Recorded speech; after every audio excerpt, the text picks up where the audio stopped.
Well, hello, everyone. This is Denisha Hollis reporting from Atlanta, Georgia. I am a counselor, and so because of Mental Health Month, I wanted to spend a few moments to talk and check in with everybody and talk about mental health. And particularly this week, we're going to be speaking about anxiety. I am a national certified counselor. I'm actually a licensed associate professional counselor as well.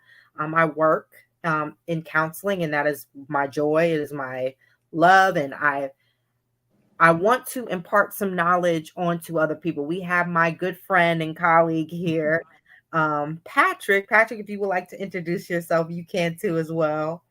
Absolutely. Hello, everybody. My name is Patrick Brown, and I'm also a native of Atlanta, and so I am a counselor, a dual diagnosis counselor.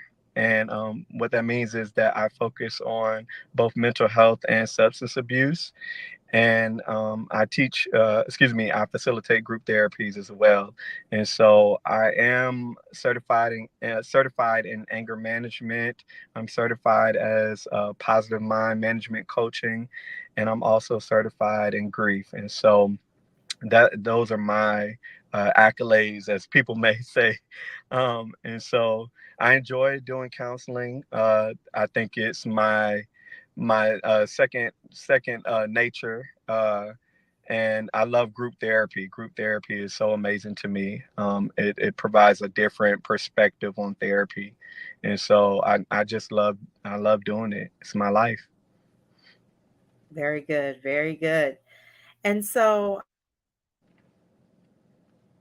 I think it's very important because anxiety is one of the most, I think it is the most highly diagnosed disorder in the United States as far as mental health goes. We want to let you know we are not diagnosing you guys. We are not trying to tell you that you need medication or anything like that. We are just trying to give you some knowledge, impart some knowledge on you so you're able to manage a little bit differently than what you might have been able to do before. So anxiety is basically a um, a disorder that involves symptoms of overwhelming feelings, nervousness, excessive worry, ruminating thoughts. That's usually what anxiety consists of, and it can show up a lot of different ways for people. It can be as simple as not wanting to leave the house. It could be as it could be as simple as not wanting to be in social settings. It can be having difficulty going to sleep because you're overwhelmed by your stress and what's been going. I like to tell people that you know it's not a death sentence to have anxiety. It's not a death sentence. It's definitely something you can work through, overcome, and and thrive in, and so I think it's very important that people recognize the symptoms so they're able to find the best way to handle and manage day to day. What are your thoughts on anxiety, Patrick? I will have to agree with you, Denisha. Anxiety is everything that you just said. Symptoms of it: racing thoughts, over worrying, excessive worrying, fear of something that might happen. It's almost closely related to apprehension, and so almost having that fearful mindset. And so, um, like you mentioned, you said you can have anxiety in with stress. You can have anxiety with in social settings. You can have anxiety as a social phobia or different phobias, fear of something. And so, anxiety is seen in everything that we do on a daily.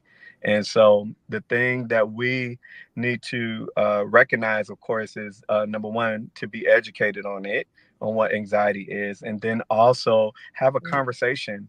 A lot of people don't have a conversation about different mental health disparities, and so it's just about having a conversation about it. Anxiety is so widely known. not just in the US, but even internationally, anxiety is widely known just as much as depression.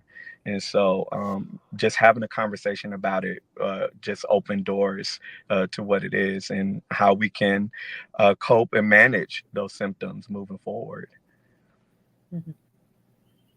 Yeah. So, one of the things that I like to bring up is that we cannot look at anxiety without looking at trauma, because sometimes anxiety comes from situations that have taken place that have led you to feel overly anxious about where you presently are because of those past situations. So what I want to tell people is that we need to stop paying attention, so putting so much focus on intergenerational trauma. We need to put more focus on intergenerational healing. You know, the way your parents raised you. If you grew up in a household where there was a lot of yelling, if you grew up in a household where they were, abusing alcohol or drugs, if you grew up in a place where you had a fear of stating your opinions and you were reprimanded, or maybe you weren't maybe you weren't taught to think positively about yourself, and that has led you to feel that you can't speak your mind, and so you have a lot of repressed emotions, which can cause anxiety. I think it's so important to give people the space to realize, hey, you're feeling this thing, and it's okay to feel anxious. It's okay, because there's good anxiety, there's bad anxiety, right? There's anxiety about excitement about something that's happening, whether you're getting married, or whether you're going to school, or whether you're getting a new job, or you're going out of the country, right? There's good anxiety and there's bad anxiety. There's two sides of the coin, but it's just all about how you manage it, how you're able to work through those moments of anxiety. And of course, looking at some of the coping skills you can use to be able to deal with it in a way that allows you to kind of grow and maximize your ability to maneuver through those situations that cause anxiety. And yeah, I want to hear from you, Patrick. What are you thinking? I definitely agree. The thing that came to my mind is stress. Stress is one of the symptoms of anxiety. And as you mentioned, there's good anxiety and bad anxiety. Just like with that, there's good stress, there's bad stress. And so you have that good stress that motivates you, and then you have the bad stress that just make you want to take your hair out. And so there are different forms of anxiety, and anxiety can be seen in everything. I mean, in trauma, like you mentioned, and stress and depression and anything that you can think of, anxiety is there. And so it's okay to it's okay, number one, to not be okay just because you have that No, that's good. just experiencing anxiety. It's okay to not be okay, and it's about it. The one thing that that we can change is the stigma behind it. And so a lot of people, when they hear the word anxiety, oh my gosh, no, I don't have that. Or, oh, well, what is it? And so it's all about changing that stigma behind it, because with anxiety comes, it comes with the package. And if you don't know about that package, then I mean, you can't have the conversation. Yeah, yeah. And yeah, I love that you brought up stigma, because I feel like with a lot of mental um problems or mental issues, I'm not going to call them problems, mental mental situations, mental um, things you go through. It's a stigma around talking about them. It's a stigma around addressing them. It's a stigma around um, saying that you are dealing with something. But one of the things I picked up as I was working through my mental health program is that you are not your diagnosis. There are Hmm. multiple facets to you, and just because you are struggling with something, or you have a different uh, ability than other people, does not mean that you are not as capable, you're not as smart, you're not as worthy, you are not as awesome as you could possibly be, right? It just means that Hmm. you have to work a little bit differently to accomplish the things in your life you have to accomplish. And I want to get into like coping skills. One of the coping skills I find so helpful for anxiety is exercise. Some people sit and just ruminate and just get stuck in that position of anxiety, of not wanting to do anything or not feeling just stressed or overwhelmed.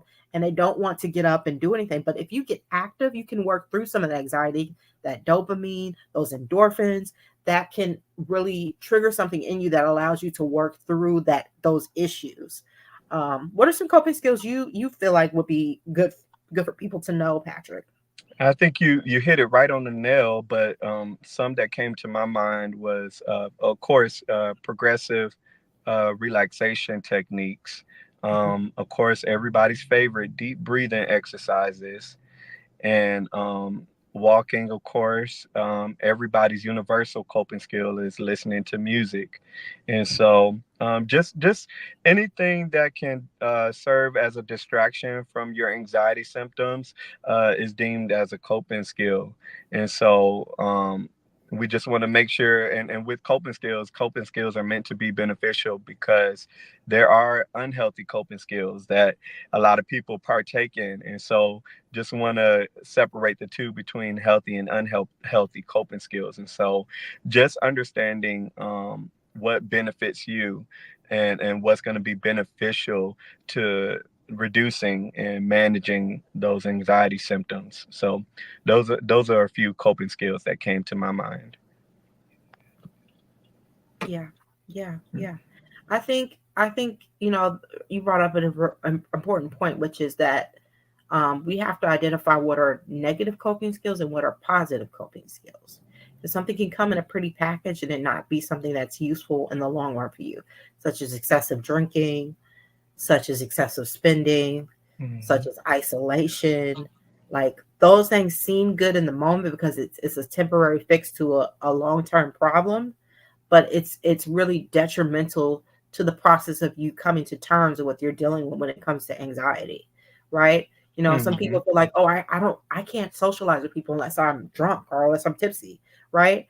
And that really takes away from who you are as an individual and what you have to offer. Or some people say, oh, oh, I can't do that, I could never do that, and they withdraw into themselves and they never try something new, or they're scared of change. They're scared of change, and that leads to more anxiety, because then when stuff does abruptly change, because as the world we know, it changes daily, right? A lot of the people will experience that change, and they'll just be maladjusted, and they'll use these maladaptive coping mechanisms to help them, because they've never been able to overcome that anxiety about adjusting to change. And I think it's important to give people the ability and equip people with the skills. Me as a counselor, I'm always wanting to equip people with skills, so you don't have to always come and see me. You can pull things from your toolbox and you're like, oh, this works, this is working, and I'm going to keep using this because this has been working. So I think it's so important that we empower people over the diagnosis that they're given. The diagnosis is something that could change. It doesn't necessarily mean it's a life sentence. And when you do have anxiety and it is long term, it's not something that will debilitate you to the point where you'll be stuck in that position forever, right? Equip people with the tools, equip people with the skills, equip people with the strategies and the mechanisms, so they're able to do what they need to do, go back out into the world, and be able to accomplish their goals, and feel ready for the world, right? That's Mhm. that's my goal as a counselor. So Yes, I agree. I agree. Psychoeducation is very important, because especially if you, like you said, if you're used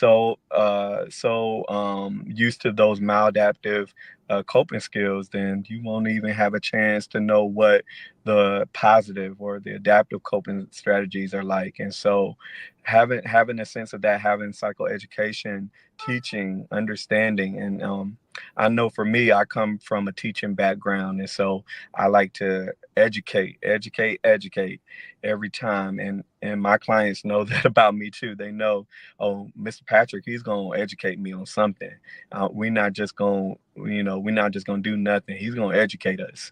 And so I want to make sure, like you mentioned, Denisha, I want to make sure that they can be equipped to go out in the world and say, oh, I may not be 100% today, but I know what I can do to get me to that 80 or 90%, or heck, maybe even 70%. And so I think that's just, as counselors, we know that, just to promote healthy coping skills, promote change, promote this, promote that. We're always promoting, we're always educating. That's how we're designed as counselors. So that's what I usually do, is just educate. And I know my pastor would say, nah, come see me. Me as a counselor, if I can equip you with the skills so you feel like you don't have to rush to me every time. Yes, I still want you to come and see me, but I don't want you to feel like if I'm out of town or I'm on vacation or I'm not available, that you're gonna immediately go to crisis mode.